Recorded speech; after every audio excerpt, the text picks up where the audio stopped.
Okay guys, welcome back, and we are going to be covering the Jones story real quick. We're finally getting some real information, so I wanted to share that. But first, I'm going to play this video. Do you wish to be represented by an attorney, sir? Yes, sir. I see from your affidavit, application for criminal indigent status, that you qualify for the public defender's office. So I'm going to appoint the public defender to represent you. I will tell you that your next court date is scheduled for October the 22nd at 9 o'clock in the morning. That will be your arraignment, and your arraignment is the hearing at which you will enter a formal plea to the charges against you. At this time, you are charged with one count by warrant for second-degree murder under Florida Statute 782.04(2). This is a first-degree felony, which carries a probable life sentence. Do you want to address the court regarding bond? Your Honor, the state would request a no bond. The warrant does authorize no bond, and it also doesn't allow for it to be readdressed at, or the first appearance judge to readdress that. Obviously, once he gets his attorney, he can file a motion and to have do a bond hearing at that time. Also, the likelihood of additional charges being placed on the defendant soon is a high likelihood. So we would request a no bond.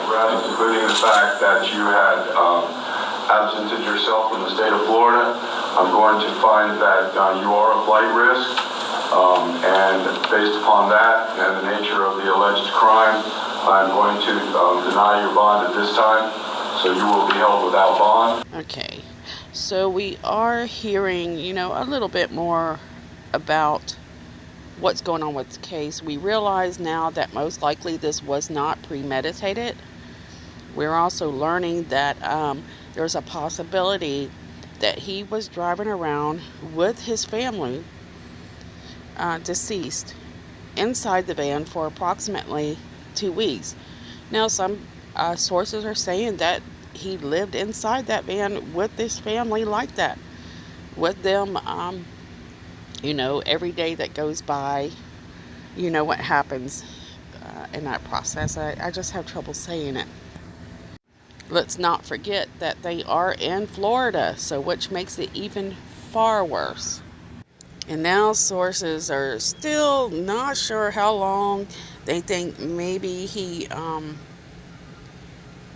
he killed his family. Different sources are still kind of varying in weeks. So the weeks are kind of going from 5 to 7 weeks that he might have hid his family inside the house and in the van during the period of time that they were missing. But definitely there were witnesses that are speaking out that were at the scene of the accident in Georgia. Michael Jones got in an accident. His van was in its ditch, and what we're hearing is there were beer cans falling out of the passenger side of the vehicle. Some say even the driver's side. There was an overwhelming foul odor coming from the vehicle, and witnesses say that Michael was acting very strange. As Michael was talking to people, they were checking on him, they said that he seemed to try to keep them away from the vehicle. When cops finally arrived on scene, at some point Michael tells the police, "You may want to handcuff me because my wife's body is in the vehicle." Now that quote isn't exact because, like I said, sources are giving different stories. We're not sure the exact story as of right now. So we're sharing what we know at this time. Okay guys, forgive me, for some reason I want to keep calling her Cassie, but it's Casey Jones. She had a YouTube channel and I checked it out and I watched some of those videos, and it appeared by watching some of those videos, which were loaded with her children and Michael Jones that she loved her family more than anything in this world. So we're learning that these two got together in some pretty strange circumstances. So, according to a few sources, news articles, um, Michael Jones, Sarah Jones, and Casey all worked at the same veterinarian clinic at one time. According to the owners of the veterinary business, they say that um, this is where Casey met Michael. So it was kind of like a love triangle going on there. So Michael's employer says that, at first, he seemed like a great guy. As they got to know him, they started to realize after he started getting closer with Casey, he began to start telling multiple lies. Now, remember, Michael and his wife at the time, Sarah, were working there, and as well as Casey. His employer says he just started telling lies, and one of those lies, his employer quotes, he told us his mother died and that she was an alcoholic, that she went out one night in a snowstorm and froze to death in a ditch, and he lived with that lie for many months, end quote, says his employer. His employer continues to say, he found out who you wanted him to be, and he was that person to you. That's the way of luring you in, she says. Michael's employer finishes with saying that, that's the point where she parted ways with him when she found out he was a compulsive liar, not only that, a thief. She says, quote, now you see him playing victim. We see him walk on the news now, and he's got that face where he's trying to get everyone to feel sorry for him, end quote. So where we were hearing those rumors at the beginning of the story that he was a liar and a manipulator, that seems to be true, because even a girl that said she dated him in 9th grade, that he was a liar and a manipulator, even way back then. Now, this is supposedly Sarah Jones, the ex-wife of Michael Jones, so the first wife, and people are kind of shocked to what they're seeing here, but I cannot confirm this is her Facebook, but I've seen this and I wanted to share it. I was kind of wondering, is this something she would really say? Because if she did, that would be the most horrible thing I've ever seen. Now, at the beginning of the story, we heard rumors that he actually spent 2 weeks with her. I thought possibly that was fact, but right now I have not been able to confirm that. So it's just an honorable mention, basically. But yeah, basically the sources were saying that Michael was actually stayed with her 2 weeks while during the time his family was missing.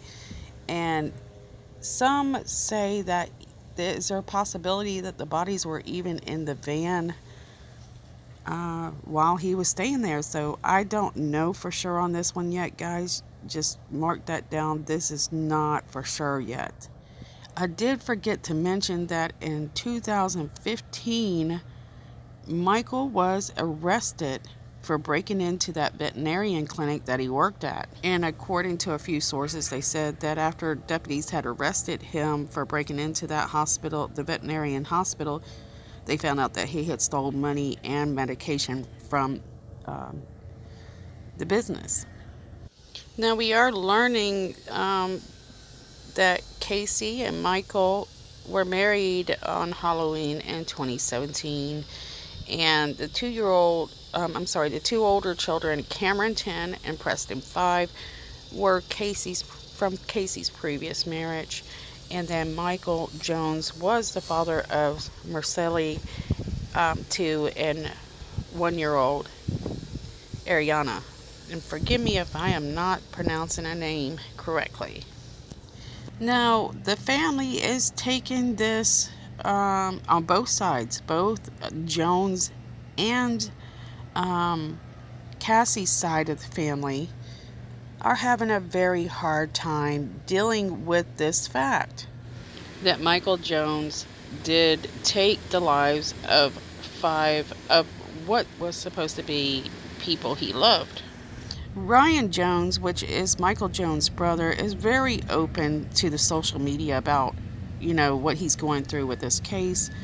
And he says, how? That is the question. How? How could you kill your sweet, innocent little babies? 4 innocent little kids died for no reason. How could you kill your wife? Your beautiful, innocent wife? Mike Jones, you are no longer my brother. You are an evil, sadistic, sick individual who doesn't deserve to live. Why? Why wouldn't you just leave? I will never understand. To Princess Casey, family, from the depths of my heart, I am forever sorry. May we grieve the loss of 5 wonderful, innocent lives. To my family, may we grieve the loss of 5 wonderful, innocent lives. Casey, Cameron, Preston, Marcelli, and Ayana. He goes on to say, this was kind of interesting, that I guess he's never met them. I never had the chance to ever physically meet you, and for that my heart breaks even more. To my ex-sister-in-law and her 3 children, I'm very sorry for the losses and the grief you are going through as well.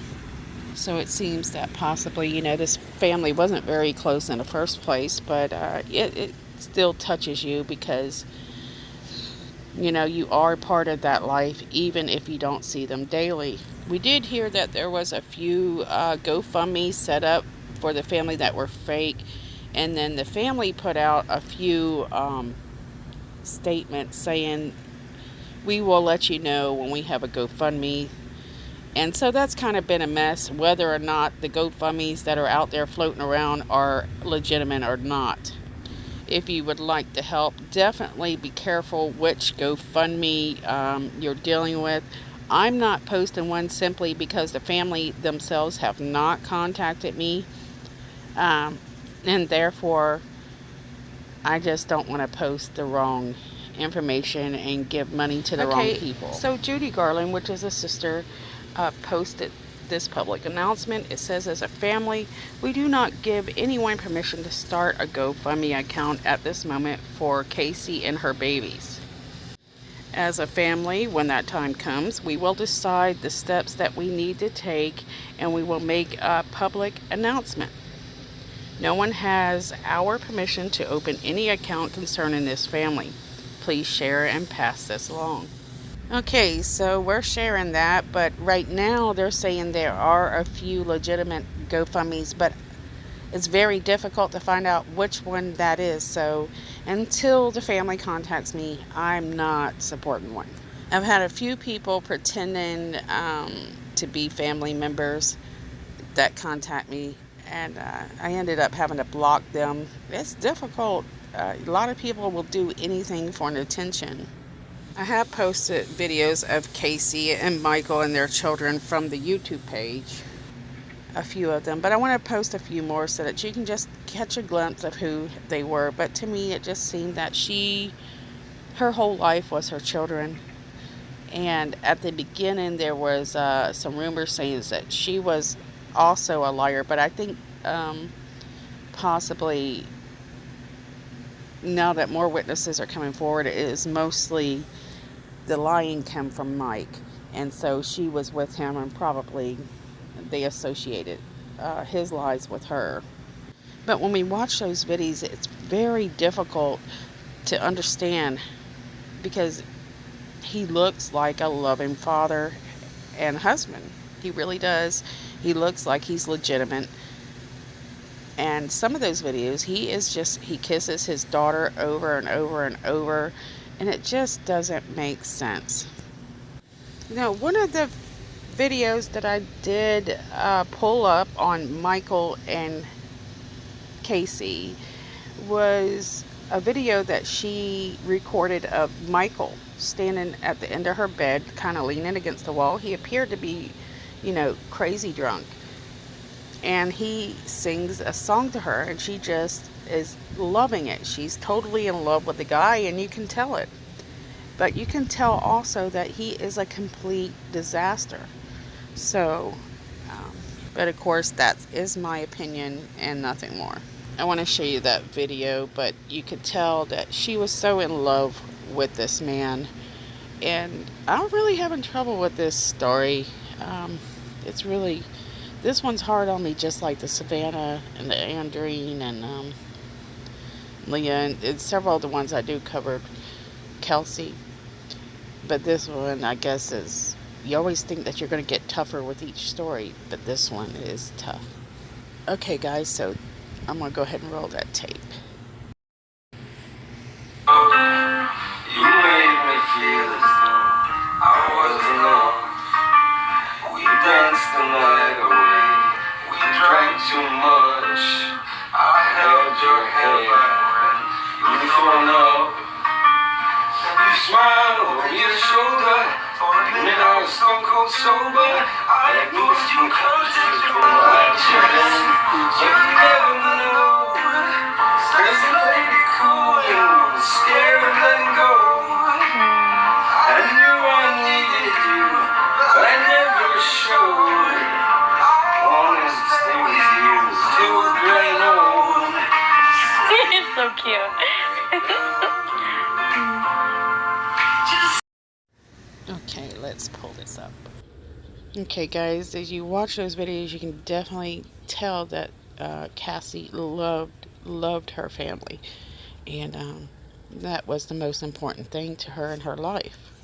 Now, we are hearing a few other rumors about Mike Jones, that possibly he was in the military. What I'm hearing is that he went to boot camp, and there's a possibility that he was not able to pass boot camp, the mental part of it, and so he was booted out, because everybody is trying to figure out why did this man, after watching videos with him with his children and his wife, who doesn't seem that bad, doesn't seem to have any major issues other than being a compulsive liar,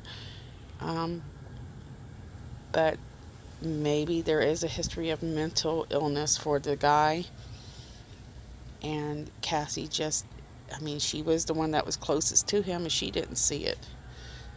So remember, guys, that is not a fact. That is something that is being talked about right now. I've not been able to confirm that, but it is something that people are talking about simply because they are curious why he did this. And a lot of people are saying, why in the world did it take so long to report her missing? Well, the problem is this. According to Casey's sister, Sarah Gilbert, she says, and other sources and articles, that she believed that, you know, she was speaking and texting to Casey for a couple of weeks. She is quoted that, "It's been weeks since we seen her, yes, but it wasn't put out there that we were receiving text. Family members were texting her and she was texting back," end quote.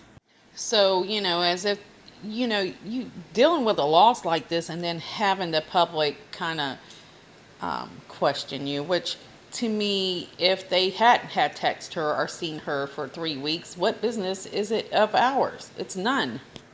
Because this could happen to anyone, and it's not something that you're prepared for, and it's not something that you can blame somebody and say, look, this is your fault this happened, because you cannot control everything in your life, and absolutely you can't know everything. It would be different if it was a mother who took her kids to her park, right? And she sits in the car many yards away from her children, playing on her phone and ignoring them, and then they get abducted. Now, this is a true story, and this happened. That one is hard not to kind of point fingers at, but on this case, this is different. I don't think the family is to be blamed for this, and it's really sad that they're grieving and then having to deal with that on top of it. Now, the one person that is taking it very hard, that is Nikki, which is Casey's mom. Now, trust me, guys, I understand it completely how she feels when she says some of the things I'm going to show you on this video, where she says she's not even able to function. At this time, she needs somebody to lift her up. If you dealt with a lot of bad things in your lifetime, and everybody does deal with some more than others, you are only so strong sometimes, and sometimes you need somebody to help you. And if you don't get that help, people can break. They can lose themselves. They can lose their soul, and sometimes that can affect their life in the wrong way. And it's hopefully she gets the help she needs. Jessica. Yeah, guys, a horrible few days for the mother and grandmother of the victims. She is the one who reported them missing. Today, he took my whole world away.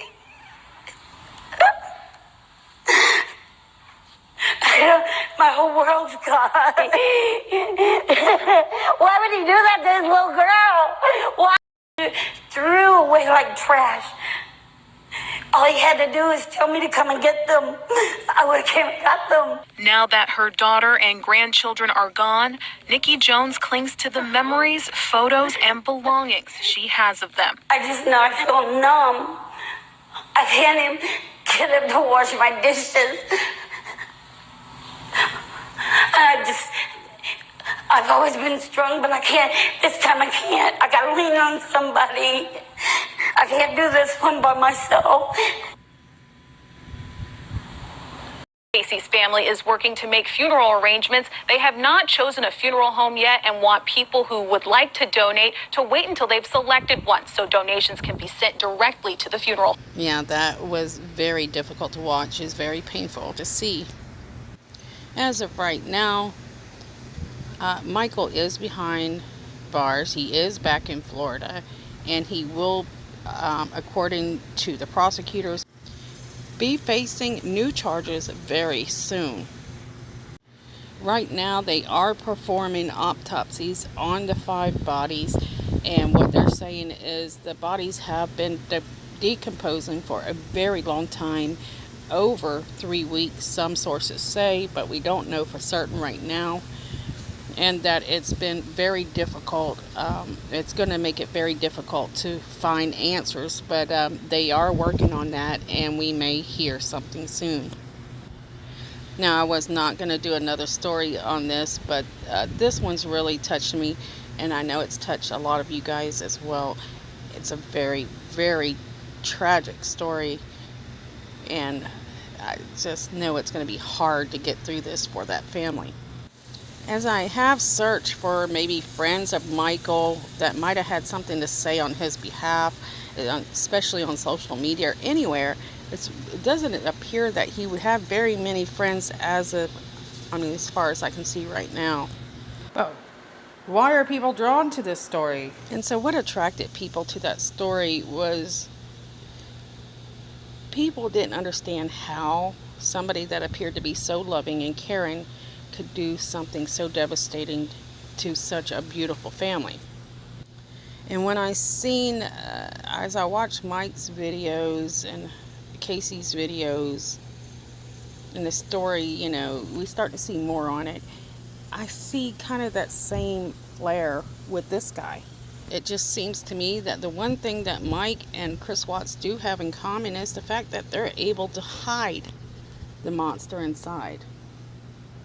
And it just seems that there are more and more of these type of cases. And this is scary. And it's scary to all of us. When you don't have that mind, it's hard to grasp the reality that somebody can be that evil or that mean. Listen, I've had to deal with social media lately. I didn't want to, but I needed to in order to push chasing a murderer. And I actually started a few groups. One group I started for another group of people, so I put a lot into that one, and it grew to be pretty decently popular. And my judgment of character and understanding how that kind of thing works, I kind of jumped the gun because I was so busy and kind of promoted some people I thought at that time were decent people, but it turned out I made a huge mistake. yeah, it didn't work out too well. And I didn't realize, because they were able to speak in a way that you think, oh, this is probably an amazing person. But in reality, behind your back, they're doing these really horrible things, saying these horrible things. And then as time progressed, you could start to see the reality of the situation. And so you're having to deal with people that really mentally unstable, and it's hard to tell sometimes. And I think I'm a pretty good judge of character, and I struggle with it, so I can't imagine how fooled, you know, like the wife of Chris Watts and Michael Jones. Wow. And the one thing I have learned, if you are a good person and you have a good heart, people think that they can run you over and that you will take anything. And they will push and push and push and push. People who are naturally kind-hearted, and they're not trying to be that way, they're just naturally that way, they're taken advantage of. And to be honest with you, all these monsters out there are turning those people to hate other people, or to be disappointed at least. And they stop trying. They stop helping people. They don't want to help people any longer. And that makes for an ugly world. So it's very difficult times. It's definitely different. And Michael Jones and Chris Watts definitely made you turn your head twice and say, wait a minute, what's going on? Anyway, guys, I could talk about this forever, but my kids are sick now too, so I'm gonna go ahead and cut it down here. But I do want to send my blessings and my support and our support and our love, our love and support to this family, and say, we love you and we hope that you guys see justice and you can get through this. If you have a story you'd like me to cover or anything, you can email me at chasing.a.murderer@gmail.com. Uh-oh, I think I gave out the wrong email last time. If you're a family member and I'm covering a story and you think, hey, something needs to be corrected, please send it to me. In fact, I have one tell me, I kind of need to correct one of them, and I just haven't had time to do it with all the sickness and stuff going around, but I'll eventually get to it. But love you guys, and I'll see you guys soon.